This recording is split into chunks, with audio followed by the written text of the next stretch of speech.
Somar Mix.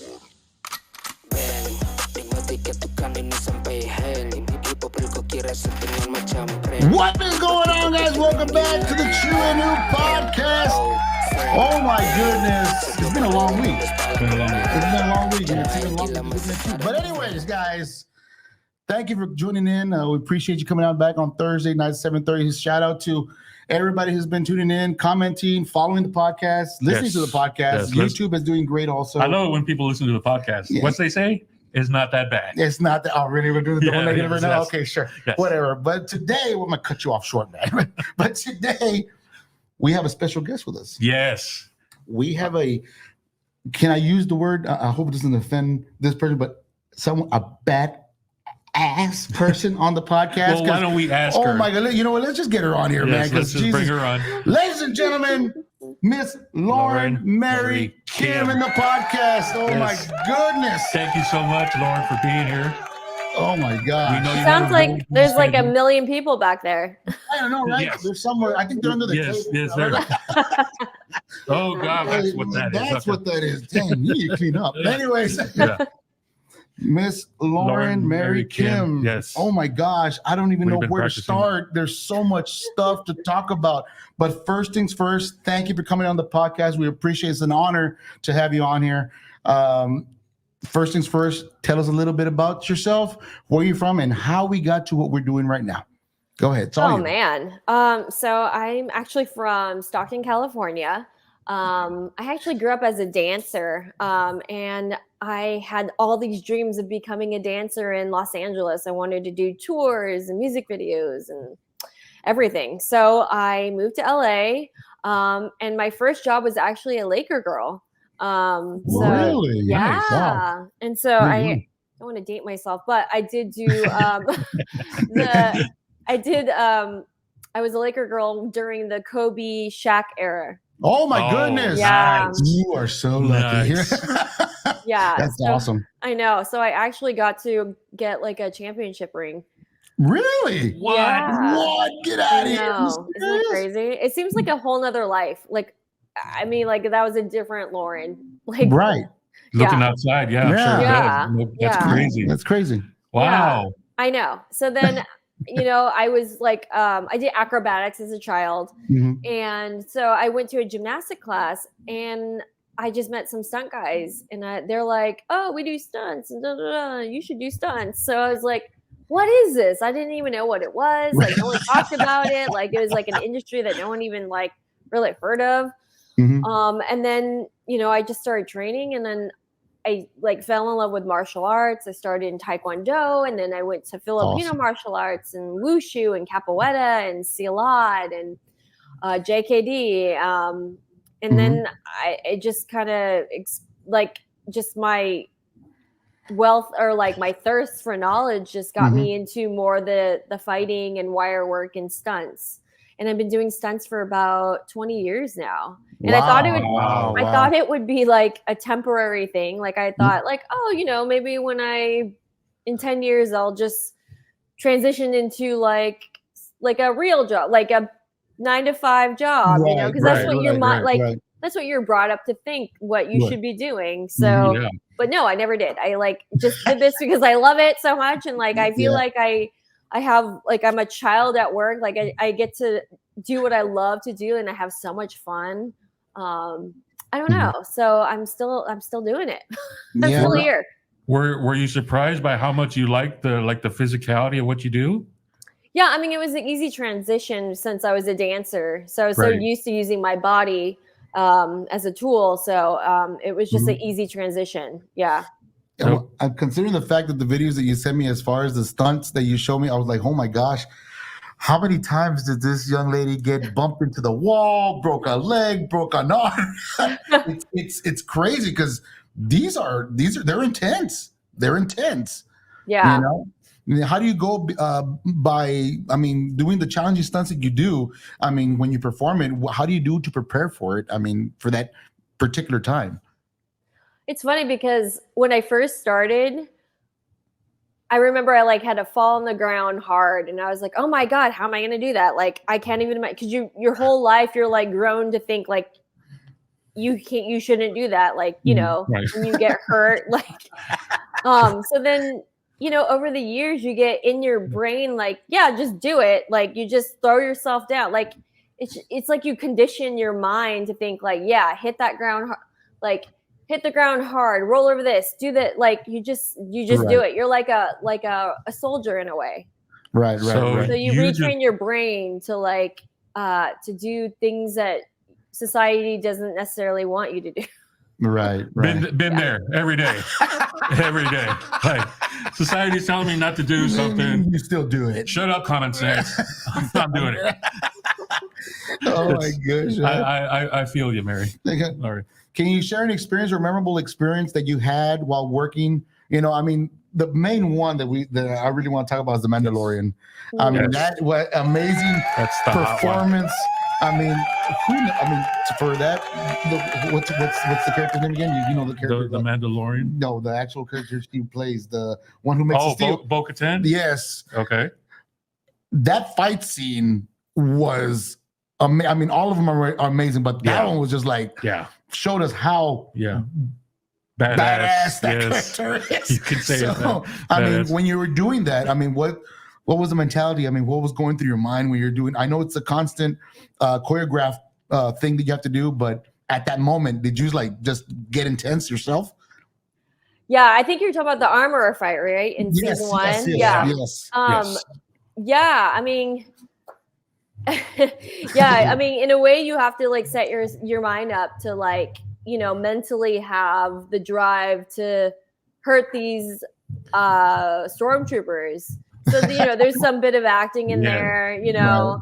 You got to pull energy from wherever you can, because like I couldn't move that well in that outfit. It was very, you know, it's armor, literally armor I'm wearing. You could have fooled us. You could have fooled us. It's an amazing piece of choreography. Yeah, it is. It was really wonderful. It really made the show. Right. And I did have a monster, so that helped. There you go. It always does. It always helps when you have a monster on your side. That's true. That's so true. I mean, not taking it personally. I mean, as far as safety, like anybody wants to go into this business as being a stunt woman, a stunt man, or stunt double. I mean, what are the key elements that you need? I know most of it's going to be physical, and you got to be mentally prepared for it. But I mean, what are the key elements that you need to be in that situation? I mean, when you're doing. I think not having an ego, for sure, because it's not about you. It's about the show. It's about the actress you're doubling. You're there to do a job. Your job is to make sure your actor is safe and to make them look like a badass. And you know, just being a good person, being a good human being, because I've seen, like, you know, people be divas on set, whatever department you are, and I think that creates like a hostile environment. So I think having a good head on your shoulders, willing to learn, willing to listen to direction, I think that's a huge thing, because we're constantly getting notes all the time, and 50 notes, and you have to try to like organize them in your brain and then do it. Right. And then, you know, being self-aware of like, you know, your body and being safe and like treating, making sure other people are safe around you. So, just having like the awareness, spatial awareness, and just, what else? I mean, there's so many things. I think there's so many bumps that you think she might have forgotten a couple, but it's all good. That is the thing too, because like I've noticed like my memory's gotten so much worse. Like I was driving on the freeway and I just got off it. Like for no reason today. I was like, what? Why did I get off the freeway? And I noticed like, let's go off the freaking freeway. You'll be all right. No, that's not what she meant. She got off on the wrong exit for no reason. Oh, okay. I just exited for no reason. I was like, why did I do that? And so your memory definitely takes a toll. There you go. Don't feel too bad, because I'm not a stunt person, and I walked into my kitchen the other day and completely forgot what the hell I was. Like, why am I in here? Who am I? Who am I? What is life? And that's when I get the phone calls at 3 a.m. But that's a whole different other story. I'm scared.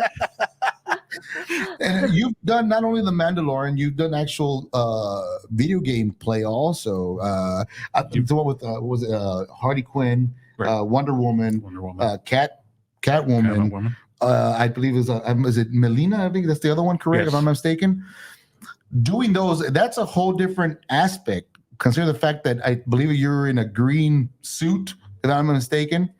I mean, doing that, how does that go about? I mean, is it a little bit more difficult with somebody else in front of you? Pretty much sparring. I guess we would call it sparring with somebody else. Actually, first, it's actually a mocap suit. So we don't wear green screen suits. It's actually like a black outfit that is like Velcro-y. And then they put all these points on different like hinges of like every point of your movement area, like the hinge of your wrist, your elbow. So it tracks all your motion. Oh, okay. It's actually not that different from doing stunt work. The only difference I would say is like, we don't have makeup and hair and like all the other departments, so we move a lot faster. Right. Yeah. Okay. Well, that's pretty cool, man. Yeah, that's interesting. Yeah, I mean, you wouldn't. I wouldn't picture that. I was thinking more like the green screen. Yeah, so I mean, we're not really in the great. business, so we don't know. That's why that's why we ask these questions. But I mean, as far as somebody, you said 20. You've been doing this for the past 20 years. Yeah, 20 years. Wow, that's amazing, man. That is amazing. So, like, no one in your family like was affiliated with stunt work or anything. Like, you're the very first one. What does your family think about? Very, very first one. Yeah. Wow. What does your family think about that? Well, they thought it was a temporary thing. I'm Chinese, so like, it's all about education, college, which I did go to school, but they thought I would just. They were like, in the beginning, they were like, when are you going to get a real job? And I was like, I don't know. You should have been a doctor a few years ago, right? Yeah. Or a lawyer, exactly. Or a senator or something. Yeah. Is there I'm sorry. Go ahead. I think because my parents don't know anything about the business. So when I first got in there, my mom's like, why don't you just book a soap opera and become an actor on a soap opera? They would work all the time. And I'm like, do you realize how difficult it is to just book a soap opera as a recurring character? How hard could it be? It can't be that hard. It can't be that hard. Yeah, you just walk over there. I want to be in that. I want to be in your soap opera. All right, get to work. What am I doing? You throwing something at me? Am I going up a ball, throwing up a wall? What am I doing? Yeah. Oh my goodness. Is there a specific can you tell us about a specific stunt that you at the moment when you were doing it's kind of difficult, but at the end you succeeded? Is there anything particular in your career so far that you said, man, this is one of the most difficult stunts I've done, but it's memorable? It sticks to the back of your mind. Considering the fact that you don't have memory loss, but to the back of your mind. I think one of the most scary ones I did was a car hit where you actually get hit by a car. And, you always say you want to do them for work because, it's kind of cool. Yeah. But at the time, I mean, I just wanted it to be over because it was in rain and I had to, so then it was a little unpredictable. The windshield and the hood. Yeah, the hood was like really slippery, so I slipped up, and everyone thought I landed on my neck. Oh, so goodness! Freaking out, but I didn't. But it looked like I did. So, but I did experience some trauma on that because I like literally slept all weekend. I was so exhausted, and probably from the stress. So I was just happy that was over. Yeah, I mean because like we were talking about, it seems like a very physically tasking, kind of job, but. I mean, what do you do to compress after something like that or decompress? Yeah, I try to do everything like recovery wise. Like I go to the chiropractor, massage. I started going to physical therapy. I do like NAD drips, like the IV drips. Okay. All right. Yeah. So that's supposed to help with like memory and like recovery. Okay. The last person I interviewed, she was a stunt woman. What is the correct term, please? Because we've been arguing about this all week. Actually, we haven't. I've been saying stunt woman. Yeah, I've been saying stunt double. What is the correct term, please? I would say Stuntwoman because Stuntwoman, thank one you. day we could be a stunt double, one day we could be a stunt player, one day we could be assistant coordinator, we could be a stunt coordinator. Yeah, so I just say Stuntwoman. Stuntwoman is the key. Okay. Well, the other Stuntwoman that I interviewed was back in September of last year. Yes. It was with Miss Jane Austen. She's I think she's based out there in LA, also up there in California. She says that I asked her a question, and I'm going to ask you the same one. Out of all the stunts you've done, what do you prefer? And when I asked her, she said she prefers to get burned. She likes to be on fire. It was. I'm like, well, you have a pyro problem. I go, but yeah, and I mean, is there one in particularly for yourself that you say, I love doing this stunt? Is there one that you keep in your back pocket for that? I just love doing fights and wires. Oh, okay. Yeah, yeah, that's my jam. Like I mean, I do martial arts, so I just that's just my passion. Like if I wasn't doing stunts, I'd probably still be training martial arts every day. Oh, okay. Yeah. I mean, because she was telling me that, and I go, yeah. And then besides falling off buildings is another one that's my favorite. And I asked her why. He goes, that's where I met my husband for the first time. I'm like, oh, okay. Yeah. I can say you can literally say that I fell for him. I'm like, ha, not my joke, her joke. So I'm just letting you know.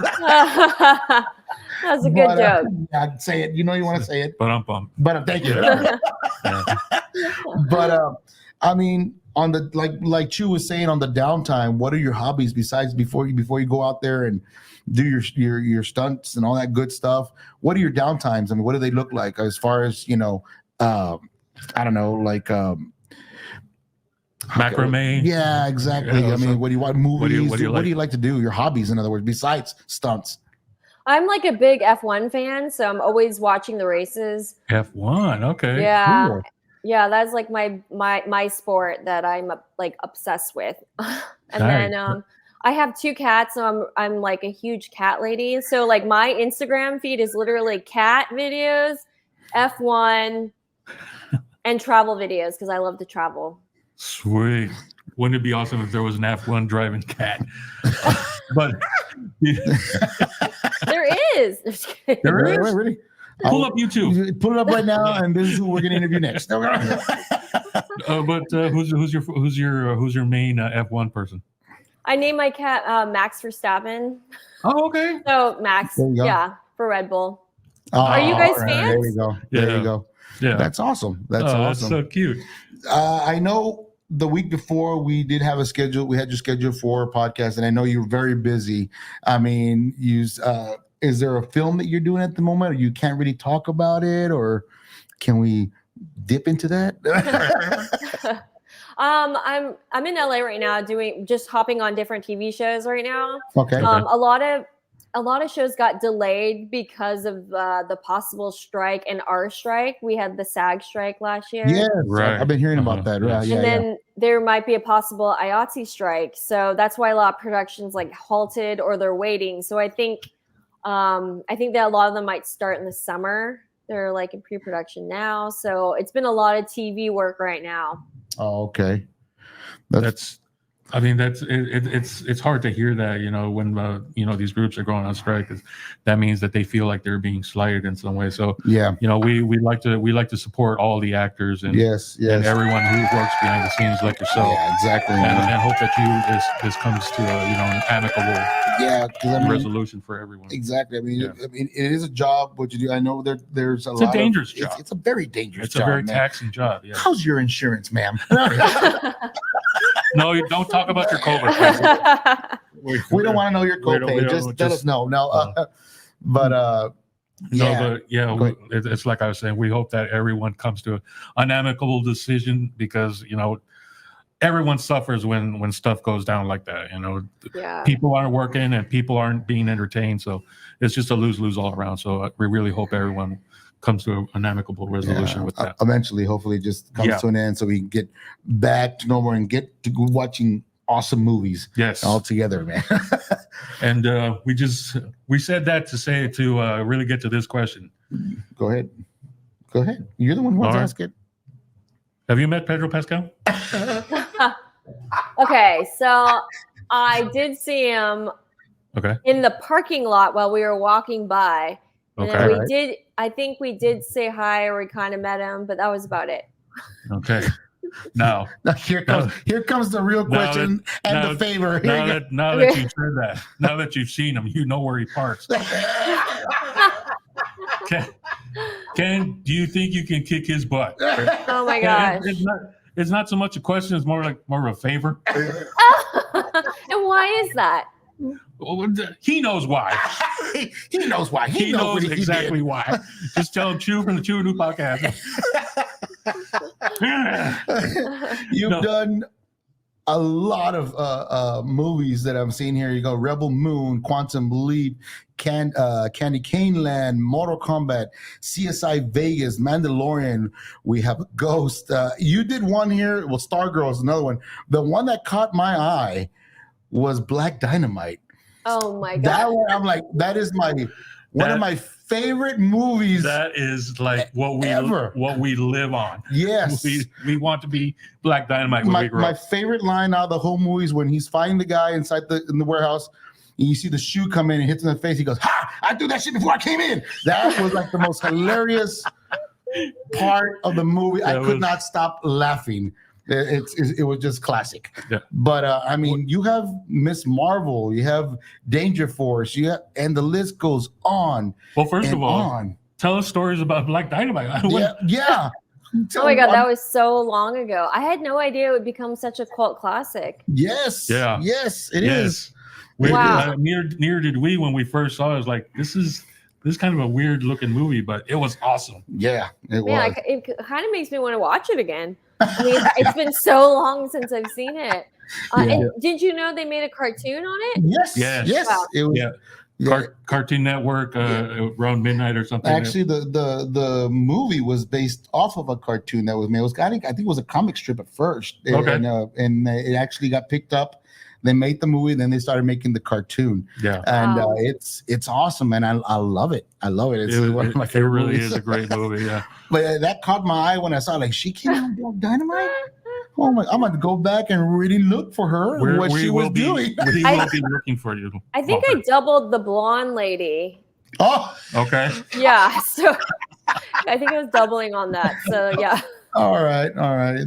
So you got the backhand, pretty much, is the one because I know he does a lot of backhands. Oh my god, movie. Yeah.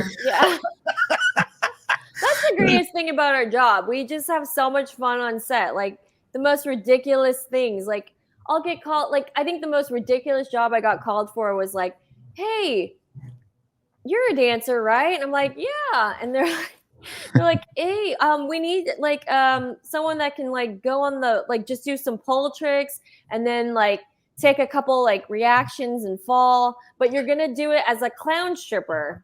Oh gosh. So, like, you're like, what's the pay? I was like, screw it, like sign me up because that sounds so good. Like I mean that's one of the ones you're gonna remember for the rest of your life. He's doing the math, by the way. So he's doing let me raise that. Hold on. I don't see it. It was the most ridiculous job ever. But like I literally had like makeup that looked like the Joker. Like they made my mouth like a wide red. I was like, oh my god, you can't make this up. This is insane. We gotta find that movie. We're gonna find that movie now. We have to we're gonna research it and we're gonna find it. Yes, we are gonna find it. I still haven't even seen it actually. I should go watch it actually. We are gonna make this thing blow up so big. Oh no. No, and we're bringing next year I'm gonna talk to Ramsey. Shout out to Ramsey, man, coming on the podcast last week for the Comic-Con, South Texas Comic-Con. We're gonna get Ramsey to bring you down so we can see that movie together. Yeah, it's gonna be a thing. We're gonna build a festival around this movie. I mean, it'll be the first time I see it, so yeah. What better private screening? Yeah. Oh my we'll sell tickets. It's gonna be wonderful. It'll be wonderful. Oh my goodness. That's great. Consider the fact that you've done so many movies, so many stunts in your career.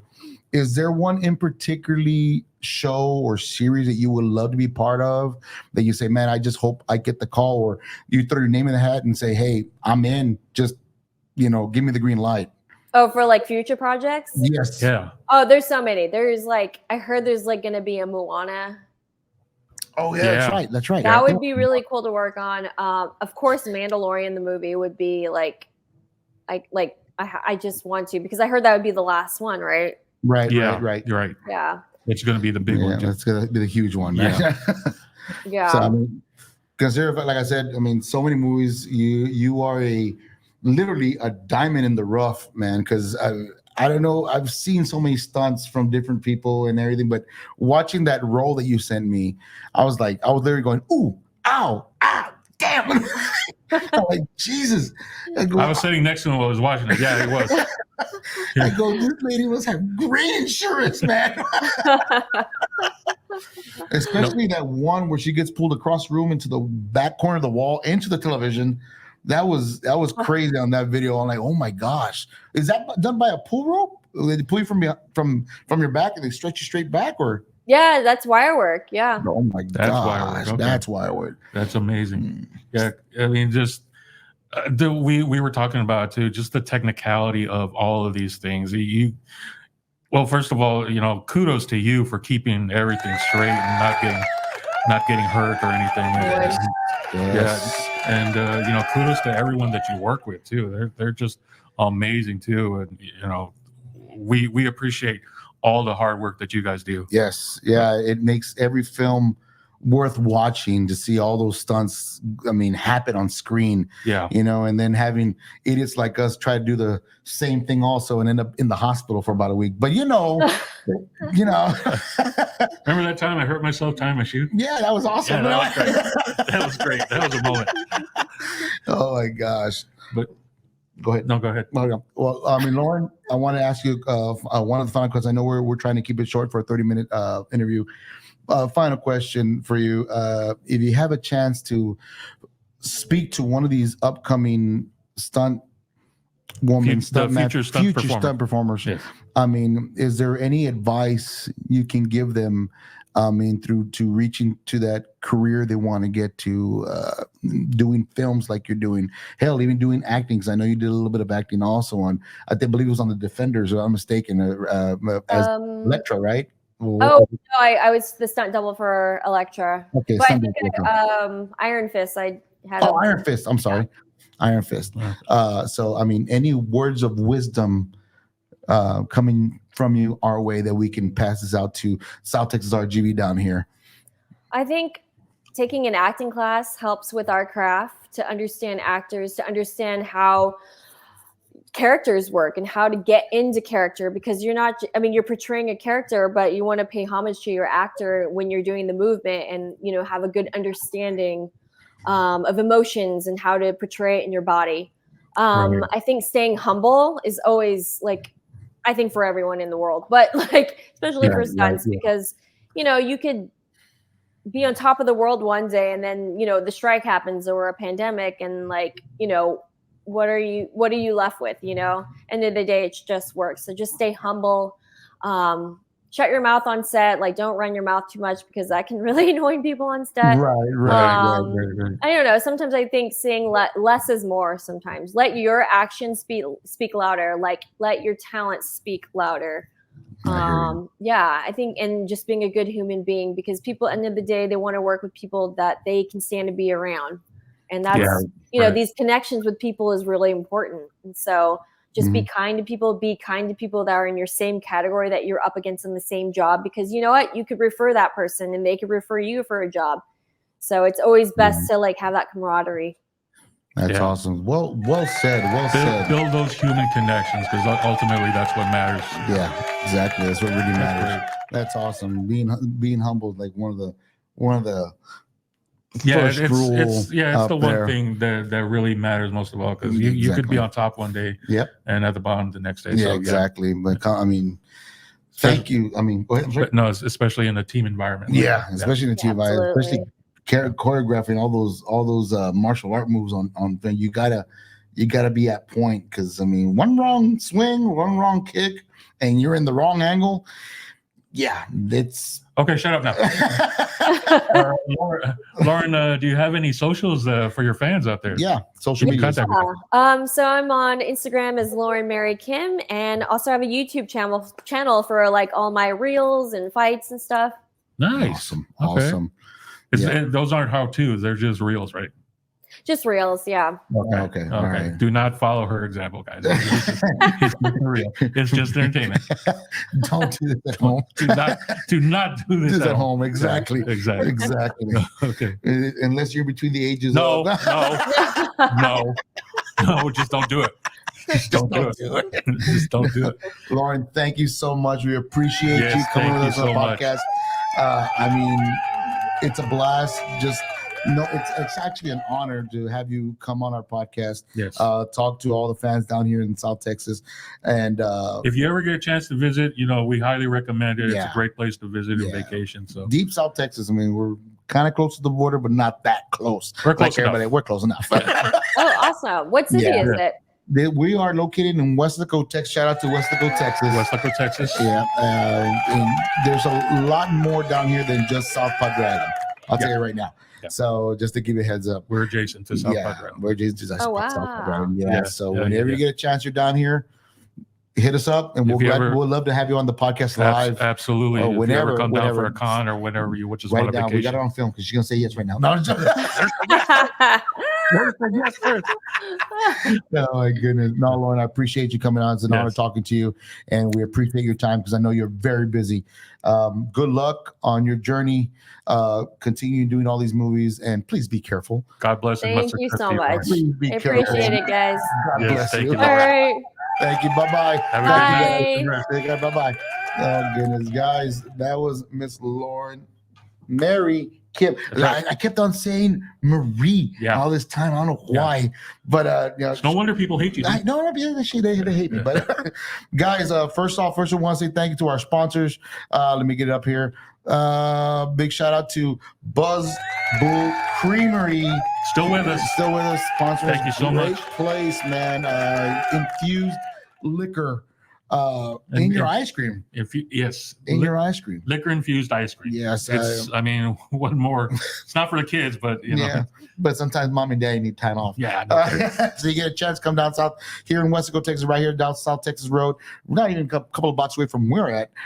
Look them up on Facebook and Instagram and tell them that we sent you out there. Yes. Also, another big shout out to the Rabbit Hole, another great sponsor. Has been for the longest time, man. I think from day one. Pretty much. Day one. Yeah. They're about to close the doors. I'm not sure this month or next month. Keep them alive if you can. Go out there, look for them on social media, on Instagram and Facebook. Find the address. Head out there. Great guys. Everything for your entertainment, adult entertainment, anything. Well, not adult entertainment. Adult novelties. Adult novelties. Yes. Beer, liquor, all that great stuff. Even tattoo stuff also, man. You can get that stuff too. Yeah, go now. Yeah, because of great prices. Yeah, great price right now. Yeah. Also, another huge shout out to Ornas Construction LLC. Big shout out to them, man.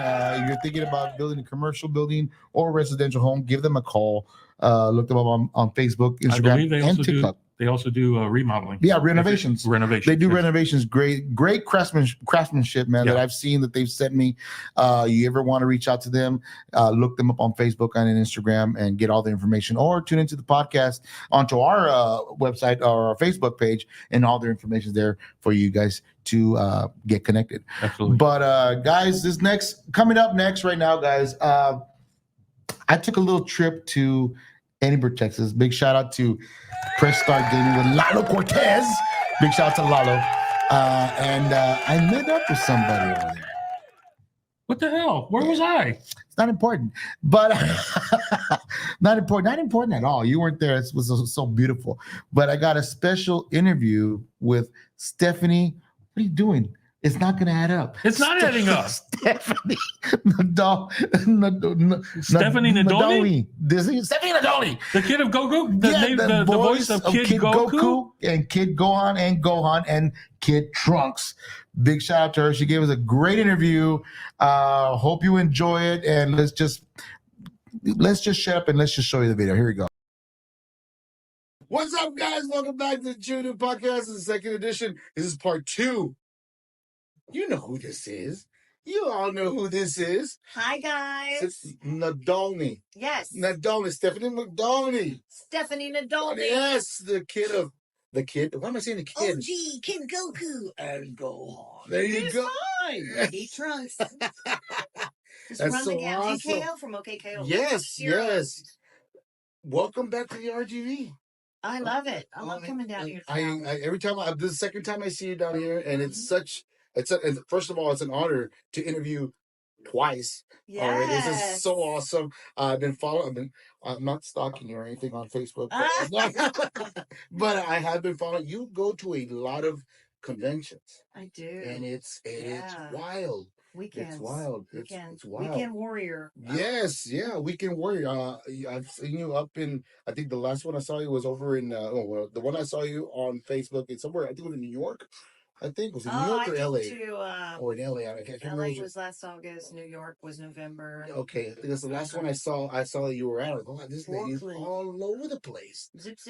Yes. Yeah, it's different. Every weekend I could be on one side of or I could just be down the street. Last weekend I was near Dallas Fort Worth. Do you have one of these when you travel from con to con? Yes. Oh, yes, I do. I have some great. I feature a lot of artist work. There's some of my favorite artist work on the table that way. Yeah. Promote their creativity as well. And I'm talking about the Nimbus Cloud. I mean, you're flying on that, right? Yes, I could use a flying Nimbus. Yeah. Head to Wisconsin. There you go. Go.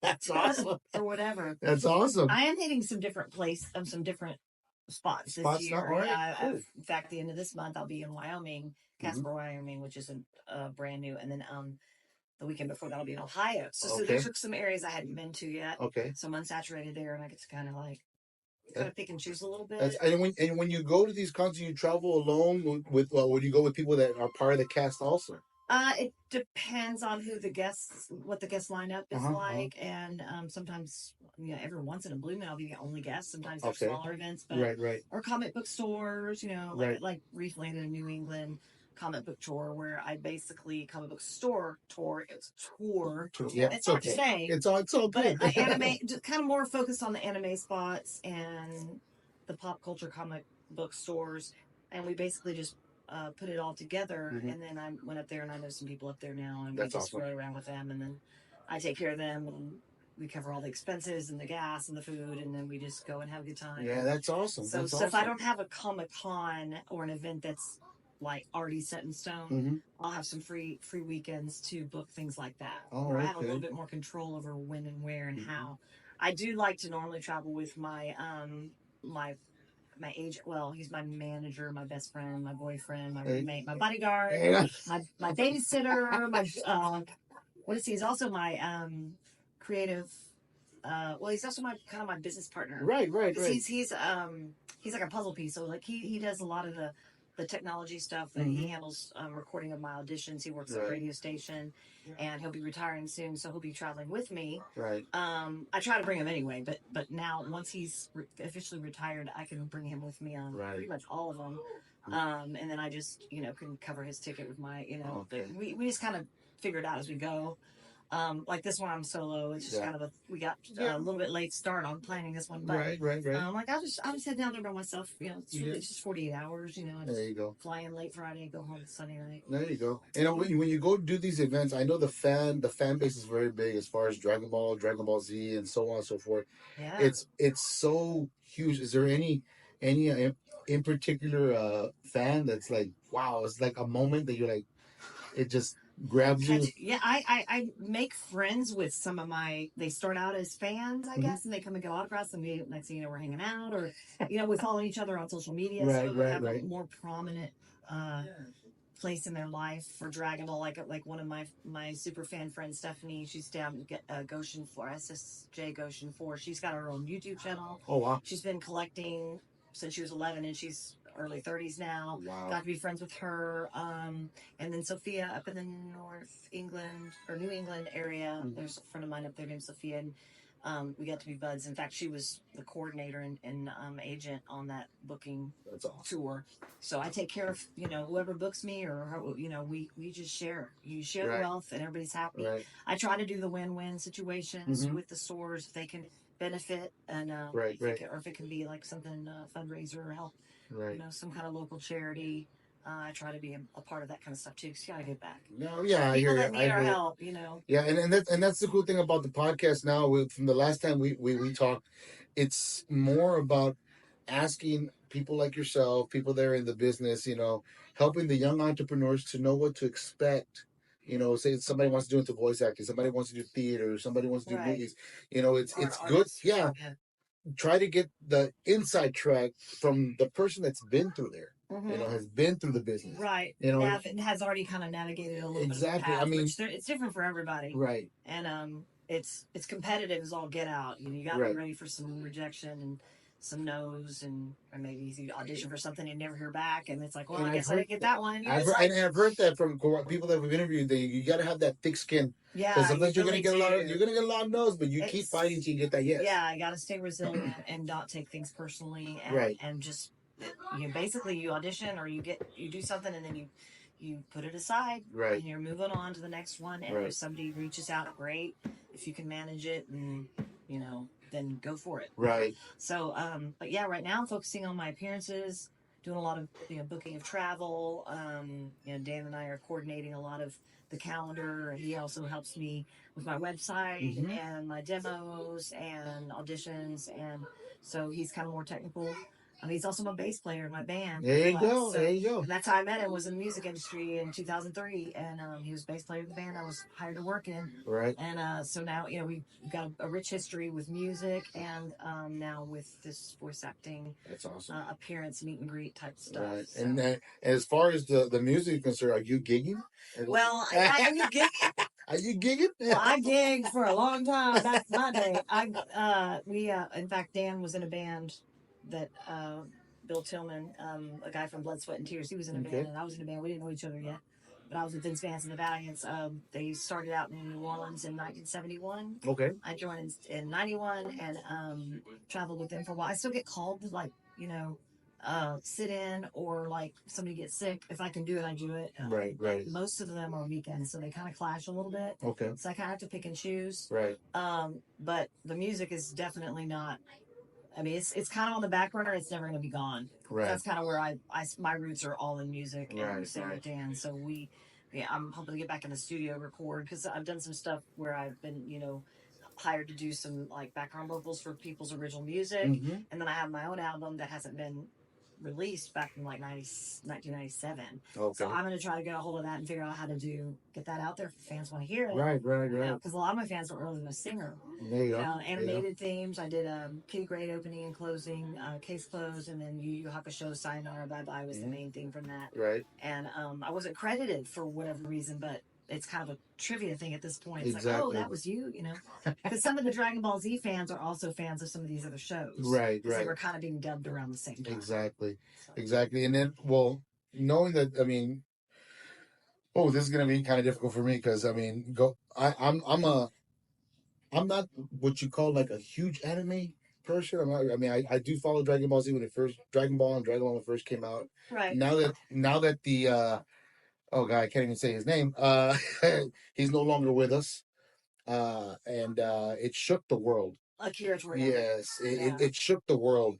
A very sad moment in anime. If you're into any kind of anime, it was kind of heartbreaking because a lot of myself grew up on it, but caught it at the time where I was like, man, this is awesome. This is it. This is what I want to see. Yeah. And the first thing that crossed my mind when that happened, you were the first one that crossed my mind. Oh my gosh. Oh yeah. What is she going through? How is she taking it? Knowing that this was an opportunity. This was an opportunity that was given to you, to become Kid Goku, the young Goku. Right. When you heard the news, what was? I was sad because he's got such a legacy. That's the good thing, is he has this amazing legacy. He'll never die. Yes, it's like one of the biggest animes, along with Pokemon and Digimon and Yu-Gi-Oh, whatever it is that you watch, you follow. Yeah. So, and I think what last I heard is he was also kind of still working on some new projects. Yes. And he was 68, which, it's a long life, but it's never good. It's always hard, especially when somebody has such influence on something huge that millions of people are a part of now. Right. The show is dubbed in countless languages. Yes. I was in Italy doing a show band appearance in the year 2000 and turned on my TV in my hotel room, and there's Gohan speaking in Italian. And that's when I finally realized kind of what I was a part of something much larger than I originally thought. That, and when they put out the Burger King toys for the kids meal. Yes. Yeah, I was like, this is pretty cool. I still kind of thought it was gonna die because I know that a lot of things end. Yeah. But it just kept going. Exactly. Now that it's been all this time passed, I'm like, well, why do you want me there? You know what? I did this 25 years ago, 20 years ago. Right. But it's the nostalgia. Yes, it is. It's the whole retro nostalgia. They grew up with it, and I think about, wow, the things I grew up with. Right. I understand that. That's why pop culture in general is so important, because it shapes us. It's whatever we watched on TV or whatever we read, whether it's books or comics or if you're into movies or there's something out there for everybody. So pop culture is just huge, and it's always changing and growing. And I mean, you got Marvel, DC, you got, I mean, it's never ending, really. It's like I said, there's a whole line of wrestlers that come and do appearances. Right. There's the Power Rangers. And I've met some of them. I've met some of those guys, and I've got like an extended family. Yes, exactly. And then I've met a lot of the vendors and the artists, and I've got a lot of the artwork on my table. Ozzy DeVirus down in Orlando. He's the one that did this one. This is one of my favorites here. He's amazing. It's like eye candy, right? Yes, it is. And this one too. This is one we did together. This is a collaboration where I said I wanted to do one of Gohan because he's injured in the Cell Saga. Right, he ends up with one arm. Yes. To finish him off, and so I said I kind of want something like that. And he did this one for me about 3 years ago, and I just saw him last weekend, 2 weekends in a row, for a couple of events. There was WeebCon and Grapevine outside of Dallas, and then the weekend before that was Orlando PopCon and more. So. Yeah, it's just there's a whole other universe almost. Yeah, I could assume that as far as like when you go to cons or have events, it's kind of those people that are actually there are kind of your family, because it's like a traveling. You hang out, or you might go to dinner at Saturday night. We might all go meet for dinner, or unofficially or officially set some kind of plan. And then next thing you know, it's like, well, you're exchanging numbers with some of the other guests. It's like, hey, let me hang out. Like, let me know when you're in this area. Let me know. And those hangouts that you have with your con family, when you go, do any of them kind of geek out a little bit and ask you, do the voice? Oh, yeah, sometimes. Or like sometimes the server will be like, oh, I'm a Dragon Ball Z fan, and I'll do the voice, and we'll be like, oh my God, I can't believe it. We throw the voices in from time to time. Do you ask any of them to if I'm doing the voice, you do the voice, or let's have a conversation? I've even gotten to where I've got content for my social media and my I've got a TikTok and a Instagram, and I've got a social media manager that I send stuff to, and he determines, that'll be, let's post that, or let's post that. Okay. And he's kind of like shifting me to know, kind of get to the point, and like there's just certain things you got to know about social media. People just don't have that long of attention span. Yes, So I'll do some of these interactive videos where they'll mimic me and I'll mimic them, or we'll trade off, or we'll just come up with something wacky and try to mash the worlds together, exactly, to make it funny.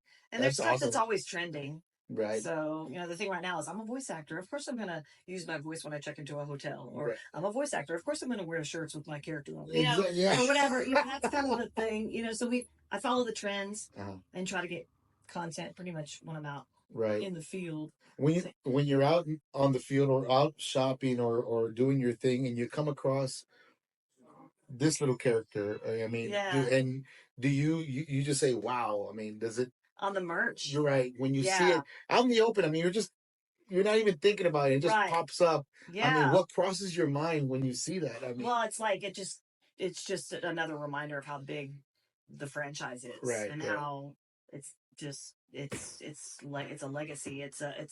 It's not going. Nothing ever really goes away. I mean, once it's out, it's out. But the fact that it's still very much alive, and it's still, I hear stories about people going through hard times, and kids that would come running home from school to watch Dragon Ball Z, and then they shut the door because their parents were fighting, or were fighting some kind of illness, or they were bullied at school.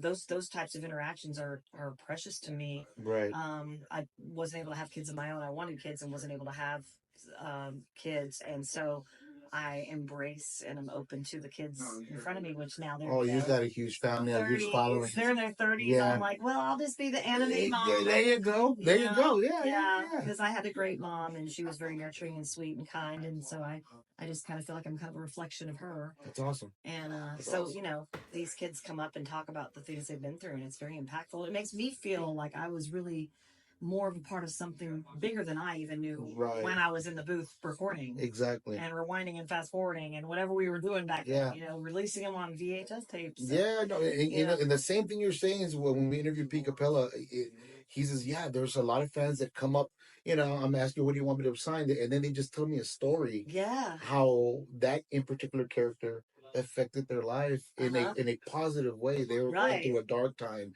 Or it's something happened at that moment and maybe he was playing a game or maybe he was watching Dragon Ball and it's forever imprinted in his mind. Or something about the show or the arc or the storyline or something empowered them, you know, whether it's even something like Light Over Dark or the good versus evil, whatever the concept is or the moral of the property and what's exactly going on in the story. So and what's interesting and what's absolutely mind-boggling to me is when I was going through my hard times, not being able to have kids and going through some tumultuous more losses. My mom's sister passed and like all these things were happening and my job came to an end. I had to kind of get down to the bottom and rebuild my life, like Rise of the Phoenix. And so my fans and getting out and doing conventions when people were starting to reach out to me, why aren't you doing conventions? And I'm like, why? I don't know. Why would they want me? You know, but it empowered me and brought me out of the darkest times in my life and made me feel like I had a purpose. Because there was a time I had lost my way and I was all alone and I didn't know what to do. And then I was just like, no, there's a whole family of fans and anime babies, like I said, out there that are like, they want to come and hang out. And that's another thing. I know. And then they bring me their babies. I'm like, let me hold the babies. And then I try to give everybody, even if it's real busy, a lot, some time to chat for a while. Right. It's not about just give me your money and I'll sign your thing. It's not that. It's it's not that. But you know, so that there's a memory that's a positive experience for them. Because you know, you always want to think that your hero is a nice person. Right. A kind, open-hearted, compassionate person. And that's just the real genuine me. So in fact, I have sometimes if there's a line, you know, my manager's like, there's people waiting. Like, I'm still talking to you. So, you know, you just have to take each, actually most of my experiences have been nothing but great. Like the people in line, they're waiting because they want an experience too. So they're very patient and they're like, oh no, you're good. Or here, let me take a picture, you know. Yeah. Everybody's, the anime fans are great. They're very patient, very, very loyal. Yeah. Playful, fun-spirited people. Yes. And these Comic-Cons are a place for them to come and relax and be who they are and, you know, dress up like their favorite character or just feel accepted. And because there's so much going on at these events and everybody's just like, come on in and just do and be who you are. And have a nice little weekend of fun. Escaping human suffering.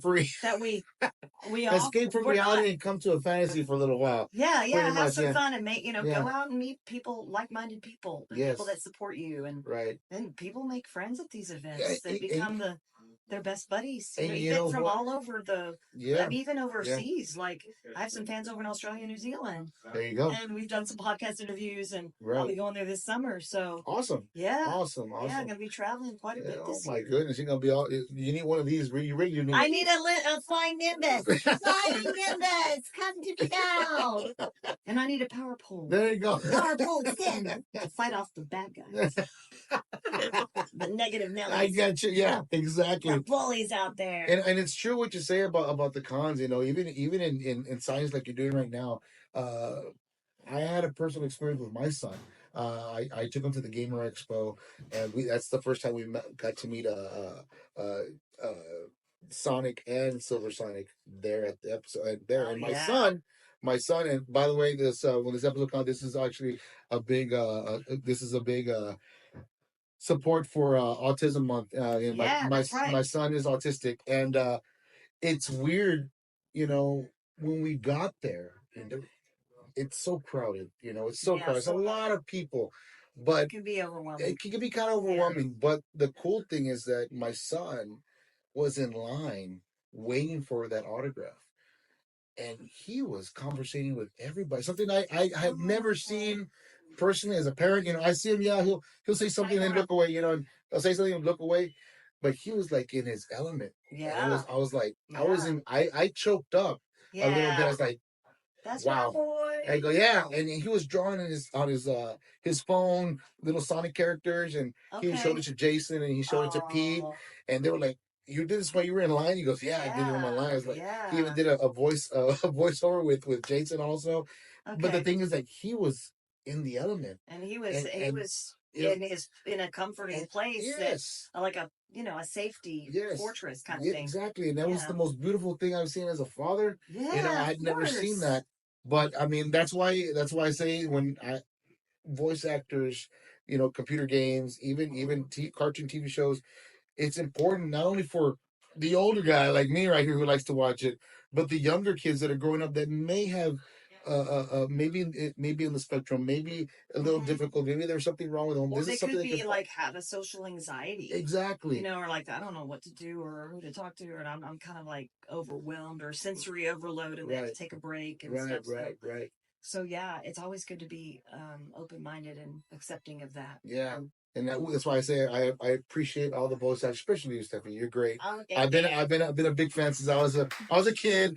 So, thank you. No, seriously, stop. You can hear the applause in the background.